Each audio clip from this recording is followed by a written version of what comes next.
Hola, sí, hola, hola, hola, hola, hola, hola.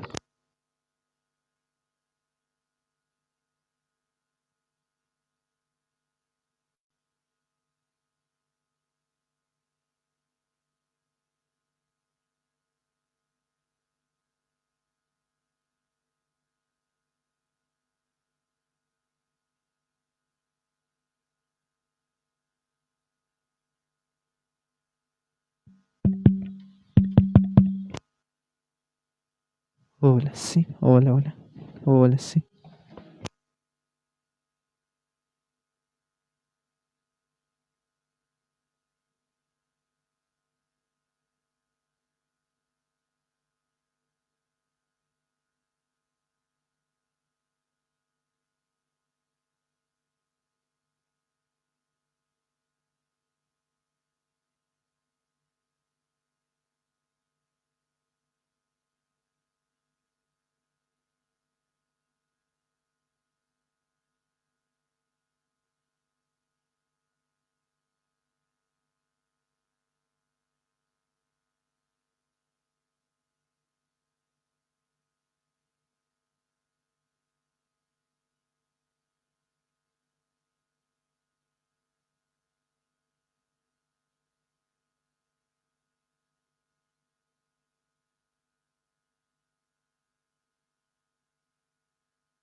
Hola, sí, hola, hola, hola, hola.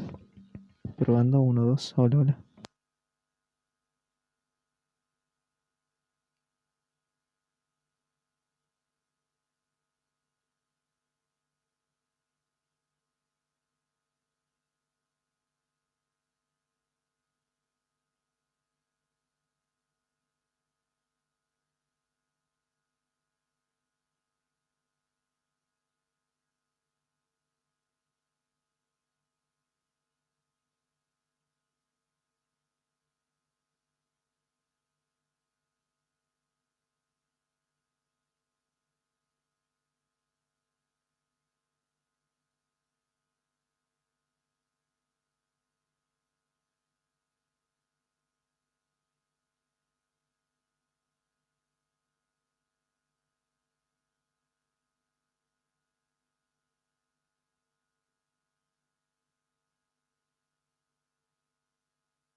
Buenas tardes. Vamos a comenzar con este ciclo de charlas cada jueves como preparación para los festejos del 50º de la Comunidad Eclesial de Barrio Universitario Castañares y fiesta patronal de nuestro santo patrono, el San Juan María Vianney, el cura de Ars. Tenemos el gusto de tenerlo una y otra vez siempre, cada vez que viene, y hoy particularmente al padre Julio Raúl Méndez. Muchas gracias, padre Raúl, por estar acá. De nuevamente en tu otra casa. Bueno, el padre Julio Raúl Méndez es profesor ordinario en la Universidad Nacional de Salta y en la Universidad Católica de Salta. Fue decano de la Facultad de Filosofía y Letras de la UCA, es rector del Profesorado de Ciencias Sagradas Monseñor Tabela, profesor invitado en las Universidades Pontificia Urbaniana, Lateranense, de Colonia y de Bamberg. Fue investigador del Consejo Nacional de Investigaciones Científicas de la Argentina, doctorado en Filosofía en la Pontificia Universidad Lateranense con Cornelio Fabro, integra proyectos de investigación en el Consejo de Investigaciones de la Universidad Nacional de Salta y en la Universidad Católica de Salta. Miembro de la Pontificia Academia de Santo Tomás de Aquino y de varias asociaciones científicas. Autor de varios libros y más de un centenar de artículos especializados. Su obra más conocida es El amor, fundamento de la participación metafísica, hermenéutica de la Summa contra Gentiles, 1990, con presentación de Cornelio Fabro. Y además queríamos presentar y recordar también para él su tarea, su labor durante 7 años que estuvo acompañando a esta comunidad de la Vicaría de San Juan María Vianney, desde 1992 a 1999. Se realizaron en ese periodo hermosas celebraciones de Semana Santa, Pentecostés, fiestas patronales, Navidad y Año Nuevo. Representaciones teatrales en Semana Santa, Pentecostés y Pesebre Viviente en Navidad. La entronización de las imágenes de San Juan María Vianney y de la Virgen de las Gracias y del Buen Remedio.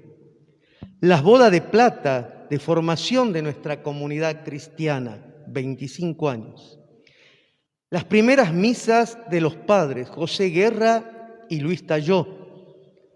Los 20 años sacerdotales del presbítero Julio Raúl Méndez en el año 1997. Nombramiento de los señores Mícula Sec y Ernesto Escobar como ministros extraordinarios de la comunión. Los proyectos solidarios, Pan del Amor y Amanecer. Se recibieron las donaciones de la imagen de Nuestra Señora de las Gracias y del Buen Remedio, la imagen de San Juan María Vianney, la imagen de la Virgen del Rosario de San Nicolás, mobiliario para el Salón Parroquial Monseñor Carlos Mariano Pérez, confesionario y botiquín. Se restauraron el confesionario, bancos, imágenes de Jesús crucificado, del Sagrado Corazón de Jesús y de la Medalla Milagrosa. Se donó la imagen de la Medalla Milagrosa a la escuela primaria Nicolás Avellaneda y se bendijo la gruta. Obras realizadas: Salón Parroquial Monseñor Pérez, vereda de acceso a la iglesia, campanario y remodelación del frente del templo, compra de la campana, entre otras cosas. También sale el decreto como vicaría con el nombre de San Juan María Vianney. Vivir con alegría, mirar las cosas positivamente, recordar los momentos felices, saber amar y perdonar es lo que agrada a Dios. Es lo que decía una de las pizarras en una de las festividades actividades, que, si mal no recuerdo, fueron los 20 años del aniversario de nuestro padre Julio Raúl Méndez. Muchas gracias, padre. Muchas gracias, padre Ramiro. Bueno, es siempre una alegría volver a esta comunidad. Muchas gracias. Y encontrar algunos rostros amigos y la memoria que me ha hecho recién ir recordando el padre Ramiro.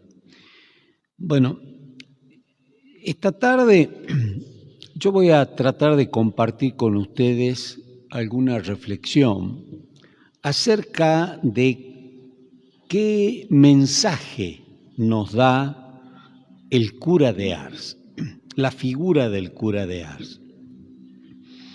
Yo voy a enmarcar esta conversación, este compartir con ustedes, lo voy a enmarcar en unas reflexiones del Papa Francisco en su exhortación apostólica Gaudete et exultate. Dice, alégrense y desborden de alegría, que se refiere a la vida de los cristianos como camino de santidad. Allí en el número 19 dice el Papa Francisco que cada uno, cada cristiano, necesita descubrir cuál es su misión en la tierra, es decir, para qué Dios lo ha creado, y descubrir que ese lugar que cada uno tiene en la vida es su camino de santidad. Y también dice allí el Papa que cada santo es una misión, es decir, que cada uno de los santos de la historia ha recibido de parte de Dios el encargo de reflejar y de encarnar en un momento concreto de la historia el Evangelio. Y así nosotros encontramos en la vida de la Iglesia y en el santoral distintos santos que nos dan algún mensaje, algo han encarnado cada uno de ellos, de manera que de cada uno algo tenemos que aprender. Pero también nos dice acá el Papa Francisco en el número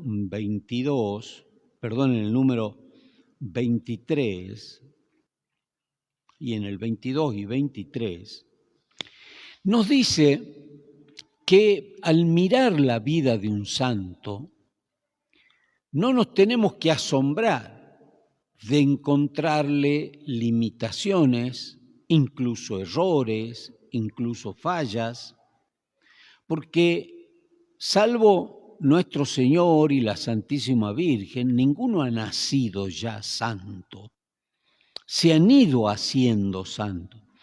De tal manera, dice el Papa, que en la vida de los santos, más que fijarnos en el detalle de cada día donde vamos a encontrar algunos defectos, lo que tenemos que ver es el conjunto de la vida y a dónde iba, cuál era el camino de vida que hizo ese santo.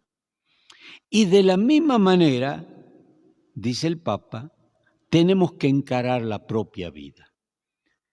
Y acá nos dice una cosa importantísima, que en la vida de cada cristiano hay limitaciones, hay errores, hay defectos, pero que lo que no hay que perder de vista es el rumbo que le estamos dando a la vida. Y entonces ahora sí, tenemos que decir, conectando con lo primero, que lo importante es descubrir en la propia vida ¿Cuál es la misión? ¿Para qué? ¿Cuál es el rumbo que Dios quiere para mi vida? Y ese perseguirlo siempre. Y si a veces hay caídas, hay errores, hay debilidades, hay traiciones, volver a mantener siempre el rumbo. Bueno, con este marco, entonces, de que cada cristiano tiene una misión y que cada santo ha realizado su misión, vamos a tratar de mirar en la figura del cura de Ars cuál ha sido la misión, cuál ha sido el rumbo de santidad que él ha desarrollado y qué nos va a enseñar. El Papa Francisco nos advierte, nos dice en ese documento, no es que uno tenga que copiar, que calcar la vida de un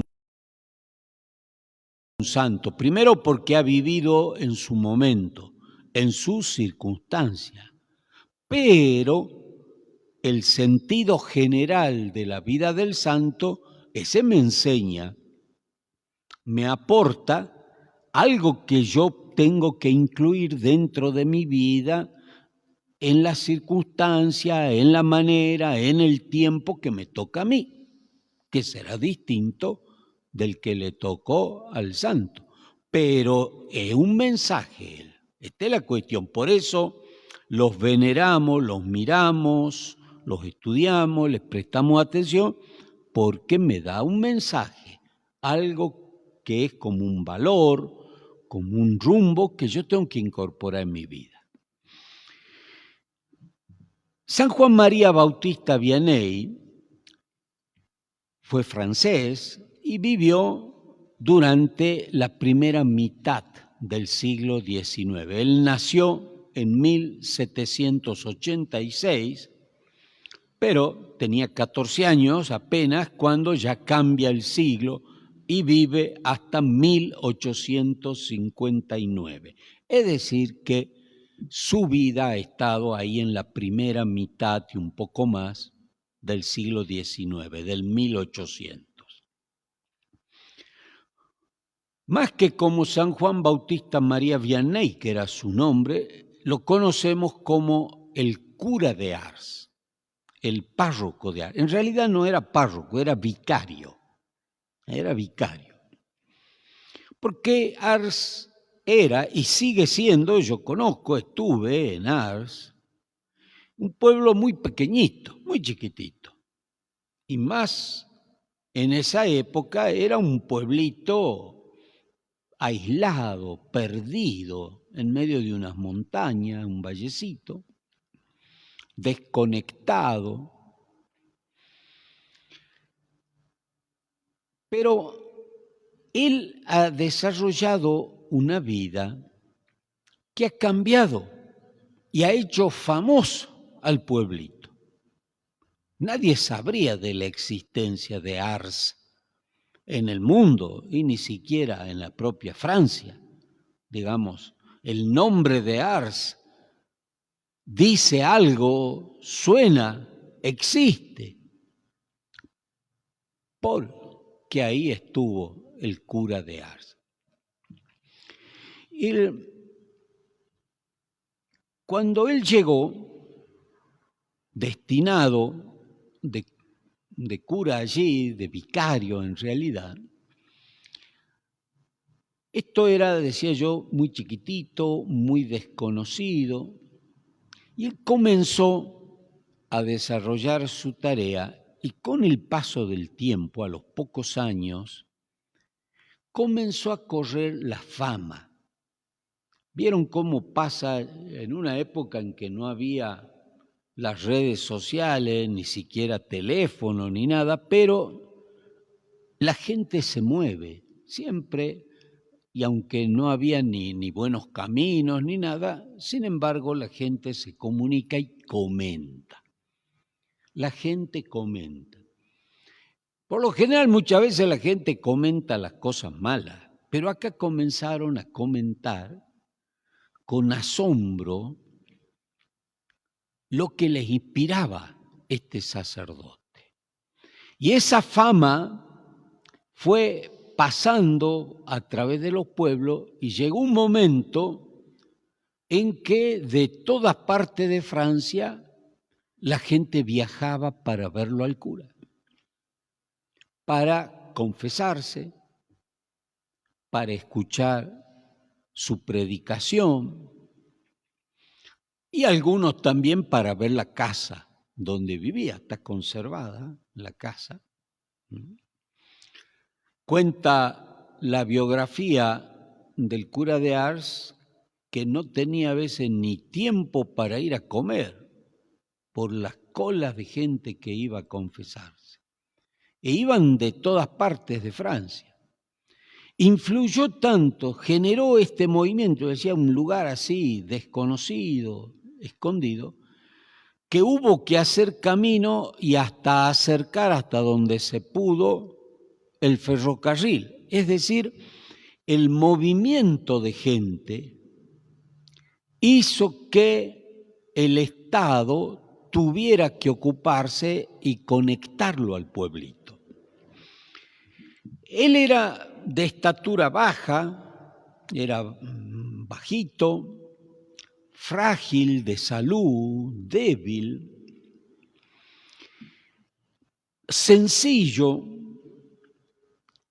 Hay un error que se ha difundido mucho como que fuese muy corto de inteligencia, y eso no es verdad, porque tengamos en cuenta que en los tiempos en que él vivió, la absoluta mayoría era analfabeta. La absoluta mayoría de la gente era analfabeta. Y él no, él había hecho estudios, sí, sabía leer y escribir, podía estudiar. Ahora, ¿de dónde viene esta mala fama que le han hecho? De una parte viene de que a él le costaba, efectivamente le costaba el estudio, pero estudió y rindió las materias, pero además no era lo mínimo solamente, porque incluso llegó a redactar, a escribir un catecismo.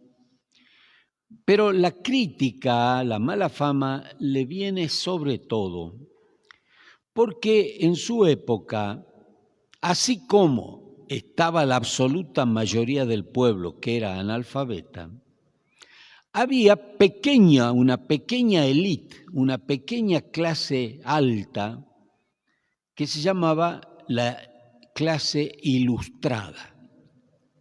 Esta clase ilustrada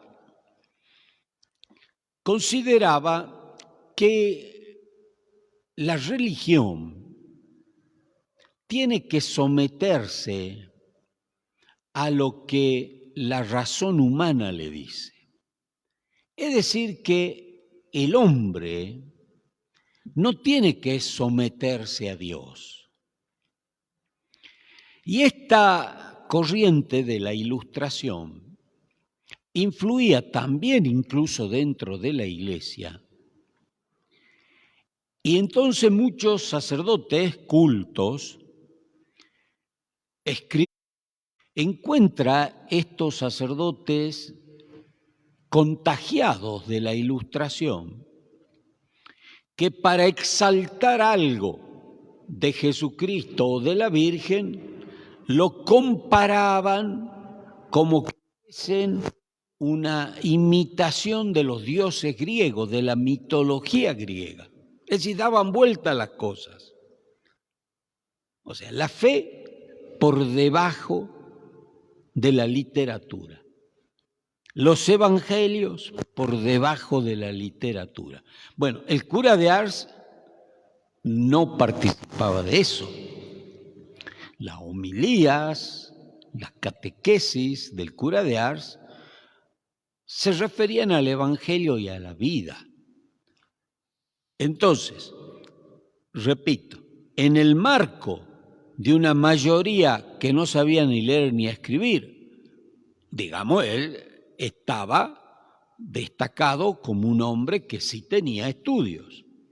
Pero en el marco de la Ilustración, él no era un hombre que escribiera literariamente, ni era un hombre que usara de la literatura, ni se dedicara a hacer sermones rebuscados. Digamos, estaba en el medio, pero en el medio de la cultura, quiero decir, en el medio como franja cultural, pero en donde lo que él tenía de cultura lo había puesto al servicio del Evangelio y se nutría y trataba de proyectar el Evangelio y el catecismo en la vida de los feligreses. En una época en la que él vivió, en la que no se predicaba todos los días y a veces ni siquiera los domingos, porque se consideraba que para predicar había que buscar así gran oratoria, él predicaba casi diariamente. ¿Por qué? Porque buscaba la enseñanza del Evangelio. Ese es un rasgo que lo fue, claro, destacando, ¿no es cierto? Lo fue mostrando como un hombre que estaba totalmente entregado a hacer de nexo, a hacer de puente entre sus feligreses y Dios, entre Dios y sus feligreses. Por eso podemos señalar un primer rasgo de cuál es el mensaje del cura de Ars. Y yo lo voy a llamar la instrumentalidad. Es decir, él vivió muy profundamente este sentido de ser un instrumento en las manos de Dios para el servicio de los feligreses. Esto que yo les decía, de cómo él se preocupaba por la predicación, por la confesión. Bueno, ha sido el modo como él ha vivido este rasgo de la instrumentalidad. Aceptó este destino que le dieron los superiores de este pueblito y ahí se dedicó a ser instrumento. Y un instrumento que fue eficaz, porque de hecho la gente reconocía en él la presencia de Dios. Él vivía fuertemente su dependencia de Dios, o sea que él dependía de Dios en todo.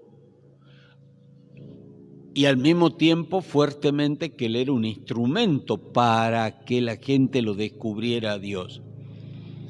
Hay un testimonio muy interesante de un ministro del gobierno de Francia que era no creyente, pero que, atraído por la fama y creo que por acompañarla a la esposa que quería conocerlo, viaja y después le escribió y dijo: he visto a Dios en un hombre.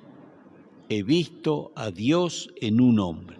Esta es la instrumentalidad del cura, ¿no? De que servía no para que la gente lo viera a él. Fijémonos cómo él atraía, pero cuando la gente iba detrás de él, no se quedaba en él.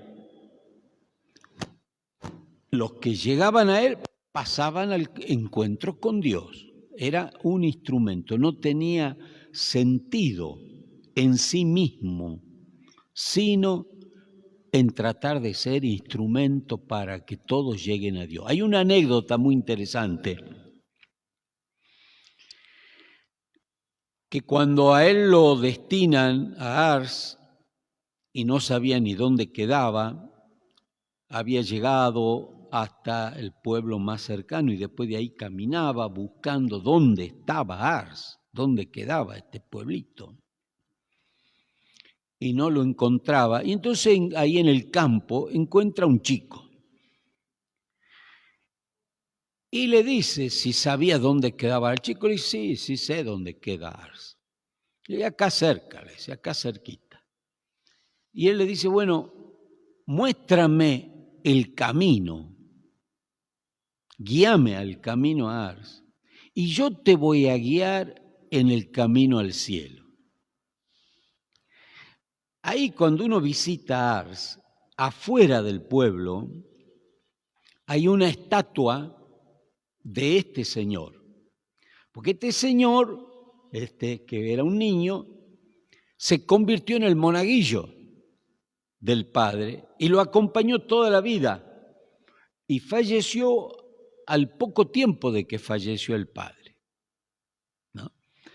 Entonces, en la estatua que le han hecho, está escrito esta frase: muéstrame el camino a Ars y yo te mostraré el camino al cielo. Bueno, esta es la instrumentalidad. Digamos, él no tenía otro objetivo que ayudar a que todos pudieran encontrarlo a Dios y hacer su camino al cielo.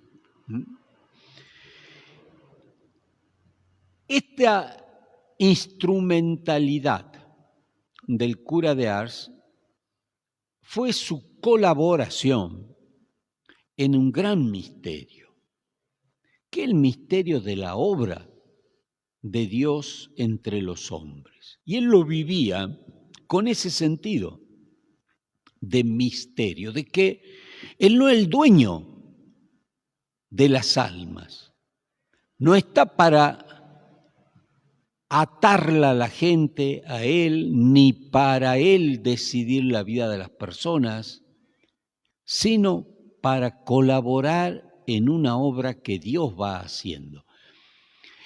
En los escritos de él muestra, en sus reflexiones, cómo él vivía con asombro al mismo tiempo que veía la obra de Dios, la vivía con asombro, como ser instrumento y testigo de este misterio de que Dios va obrando, de que Dios siempre actúa. Y él dice que la gracia lo desborda, es mucho más grande que lo que él podía hacer. Digamos, que él hacía lo poquito que tenía, que él podía, y la obra de Dios hacía su propio camino, ¿sí? Por eso podemos señalar un rasgo también, junto con esta instrumentalidad y este sentido del misterio,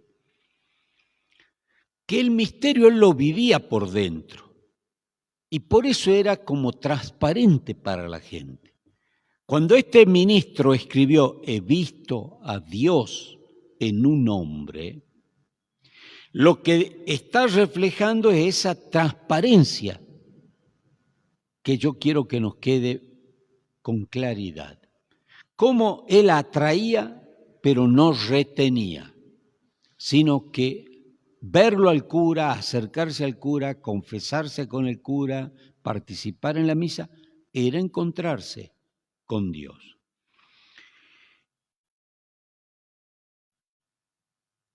Este camino es tan nítido, sin embargo, no ha sido fácil para él. Porque él ha tenido adentro suyo una gran lucha interior. Una lucha interior porque sufría de escrúpulos. Escrúpulo, la palabra escrúpulo quiere decir una piedrita con la que uno tropieza o que se pone adentro del zapato y que molesta, o que está en el camino y uno tropieza. Los escrúpulos son un sufrimiento psíquico de personas que piensan que están actuando mal, que piensan que están siendo infieles a Dios. Es muchas veces un defecto en la educación, cuando desde niños se inculca mucho el sentido del pecado, el sentido de la culpa y no la misericordia de Dios. Pero también es un problema que afecta a personas por una debilidad psíquica. Bueno, el cura padecía ese sufrimiento de los escrúpulos. Entonces él sufría en que trataba de ser fiel, y lo era, pero le parecía que no era. O sea, él era un ejemplo, yo decía, era muy transparente su vida, pero él interiormente sufría como que no era, y sufría tentaciones. Ustedes saben que el demonio siempre, para tentar a una persona, para alejarla de Dios, busca dónde está la debilidad de una persona. Y es muy astuto.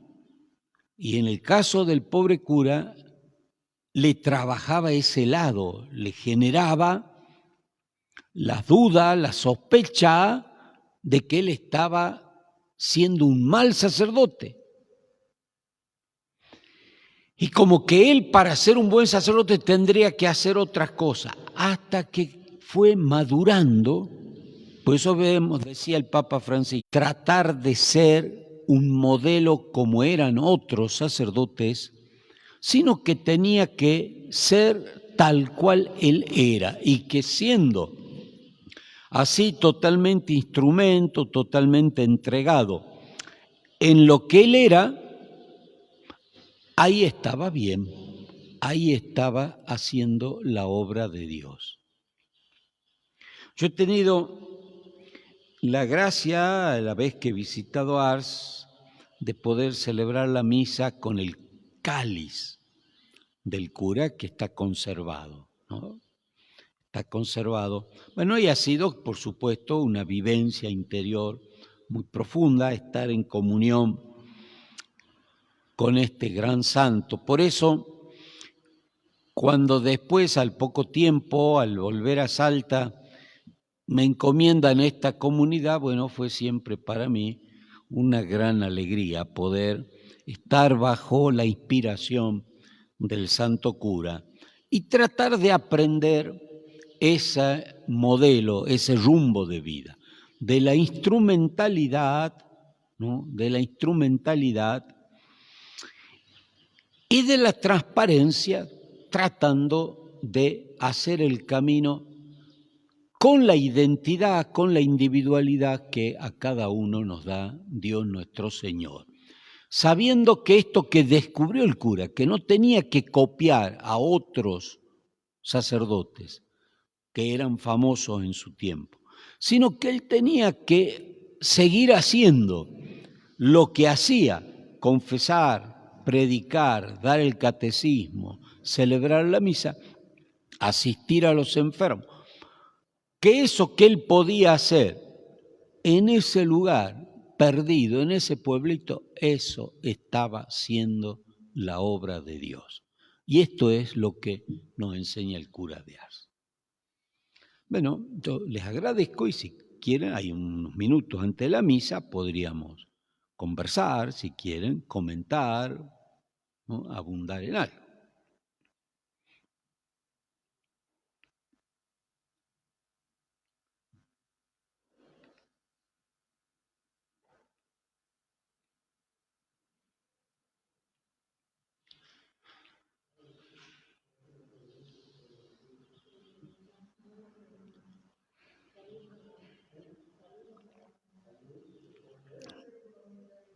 Pero por supuesto,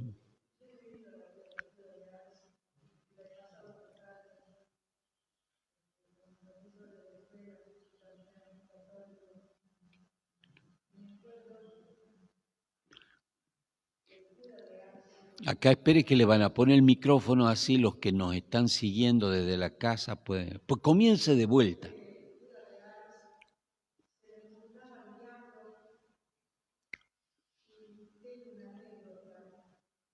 Yo creo que el micrófono no está. Sí.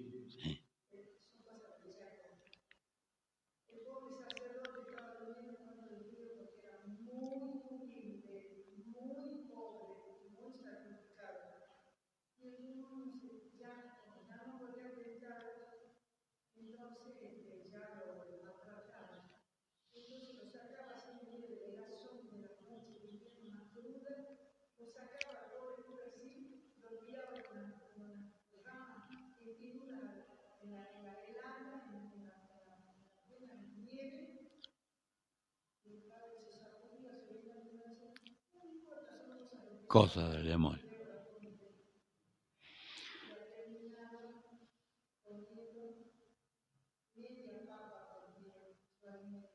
Usted sabe que esto que usted dice, ¿no? De que cuentan que comía muy poquito, que comían media papa, porque además era muy pobre, y todos eran muy pobres en el pueblito, no tenían para ayudarlo. Y ahí cuando uno visita la casa, claro, es una casita de iglesita de campo, es una sola habitación, donde dormía, está todo junto. Y está la sartén, está ahí lo que tenía. Tenía una sartén, un plato, un jarro. A ver, cómo no, otra anécdota.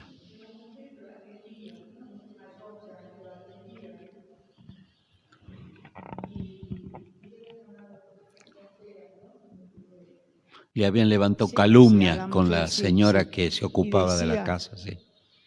El cura está loco, habla solo a sus amigas, porque Ars era una población bastante pecadora, ¿no? La gente era bastante perversa, no era tan buena. Entonces estas mujeres chismosas de barrio comentaban que el cura está loco porque hablaba solo. Entonces, ha resuelto espiarlo por el ojo de la cerradura. Efectivamente, el santo cura se inclinaba, se arrodillaba, se paraba, levantaba las manos. Bueno, todo el mundo empezó a decir que el cura de Ars, que el cura estaba loco. Entonces, un buen día, la mujercita ha venido y ha espiado por él. Entonces se le presentó lo que correspondía. Estaba espiando por el ojo de la cerradura y ha visto qué hacía el cura de Ars. Estaba hablando con la Virgen. La Virgen se le apareció a la mujercita. El cura la veía, ella no. Entonces se le apareció a la mujercita y ha visto que el cura de Ars no hablaba solo ni estaba loco. Hablaba con la Santísima Virgen María. Ese era nuestro querido santo, pobre y humilde. Tenemos varios saludos y algunas preguntas por Facebook. ¿Cómo no? Los chicos van a leerlo. Bueno, Beatriz Burgos dice, qué linda charla, Padre Raúl, siempre tan claro, tan de nuestro barrio, siempre presente en nuestra comunidad y en nuestros recuerdos. Espero que no deje de visitarnos, mil gracias y que Dios siempre lo proteja. Muchas gracias, muchos cariños. Desde la Parroquia Sagrado Corazón de Jesús, dice, muy buena charla, gracias Padre Raúl. Muchas gracias. Después tenemos justamente Beatriz Burgos. Sí, nos dice, hace una consulta y dice si nos recordaría cuándo llegó a nuestra comunidad y cuánto tiempo estuvo con nosotros. Sí, yo llegué en el año 1992 y estuve 7 años en esta comunidad, 7 hermosos años, 7 hermosos años. Y me fui porque en un momento me pidieron que trabajara en Buenos Aires, ¿no? En el año 98, y yo, bueno, iba y venía todas las semanas hasta que llegó un punto que ya no era posible, y entonces ya Monseñor me dijo, mejor que siga otro padre que pueda estar más, y así fue. Pregunta, ¿qué recuerdos tiene la comunidad que tenga presente? El recuerdo más lindo, así, espontáneo que me viene, en primer lugar, son las celebraciones, las misas, en las que siempre hemos puesto mucha dedicación, bueno, renovamos los ornamentos y buscábamos siempre y teníamos un lindo equipo de los monaguillos y el Ministerio de Música. Siempre buscamos que la celebración fuera lo mejor, lo más dignas, ¿no? Y bueno, las Semanas Santas, las Navidades, sobre todo la Semana Santa con toda la liturgia como corresponde. Y otras de las cosas así que tengo muy presente, bueno, ha sido cuando pudimos traer la imagen de la Virgen y la imagen también luego del Santo Patrón. Padre, Brian me deja salir y de La Plata, Buenos Aires, y le hace la siguiente para una unión íntima con en el San. Yo creo que el primer rasgo, sí, que todos podemos aprender es el de reconocer a Dios por encima de todo. Lo que dice el primer mandamiento, amar a Dios por sobre todas las cosas. Hola, señora. Ahí llegan los rostros conocidos. Reconoce siempre la primacía, que Dios está por encima de todo. Y segundo, lo que habíamos dicho, tratar de encontrar en la vida qué quiere Dios de mí y seguir ese rumbo siempre. Y no asustarse cuando uno ha tenido alguna caída, alguna infidelidad. Retomar siempre el rumbo, mantener con claridad cuál es mi camino hacia Dios. Y hacer ese el camino que me lleva a Dios en todo. A mí me parece, y aprendiendo del cura de Ars, ¿no?, que uno puede tener un criterio, un modo para decidir cuando tiene que tomar una decisión en algo. Bueno, este paso, hacer esto, ¿está dentro de mi camino hacia Dios? ¿A mí me lleva a Dios o a mí esto me saca, me aparta? Si está dentro del camino, seguimos por ahí. Y si es algo que me va a sacar para un costado o para afuera, no lo sigo, no es ese mi lugar. Entonces, y si he ido por ahí, me vuelvo para tomar el buen camino. Sí, señora.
Muchas gracias, porque claro, lo que usted está diciendo es cómo este lugar hace 50 años era realmente sí un extremo pequeño y extremo del costado, ¿no?, de la ciudad. Muy bien.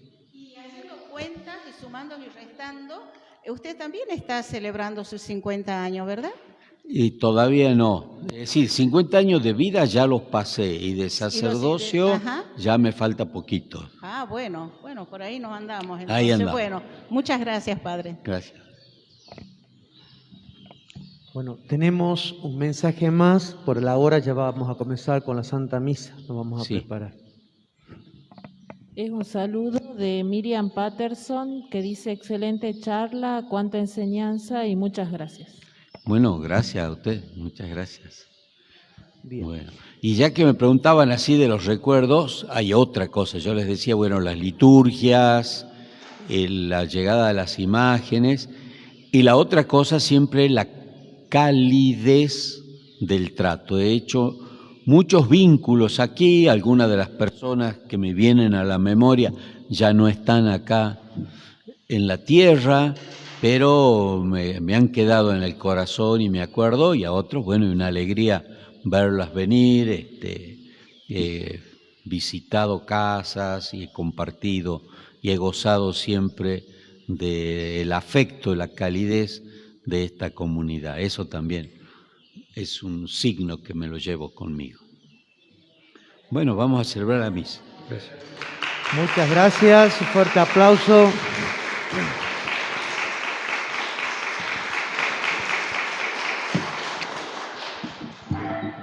Padre Raúl, primero las gracias por haber aceptado en nombre del párroco, en nombre nuestro, de los sacerdotes que estamos colaborando y especialmente de la comunidad, ¿sí? Tanto los que están aquí presentes como están haciéndose presentes desde sus casas, ¿no? Presentes en la distancia.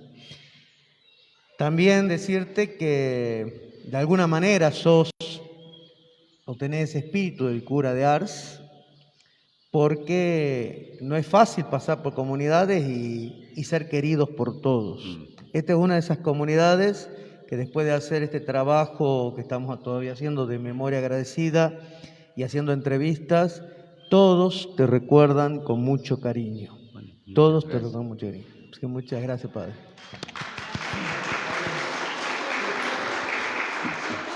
María Luisa. Acá vamos a hacer unas palabritas. Sobre todo, no vamos a olvidar nunca su prédica, sus homilías que nos llegaban realmente al corazón. Y era como escucharlo y decir, el Padre está hablándome a mí, porque uno lo sentía tan claro, y aparte sabía transmitir y elevarnos, llevarnos realmente a la palabra de Dios. No, así que nosotros eso no lo vamos a olvidar nunca. Hizo mucho por esta comunidad, hizo mucho, nos ayudó muchísimo, sobre todo a tener claridad en nuestros pensamientos y en nuestro camino. Muchas gracias, María Luisa. Muchas gracias, Muchas gracias, María Padre. Luisa. Gracias porque en ti muchos o esta comunidad vio a Dios.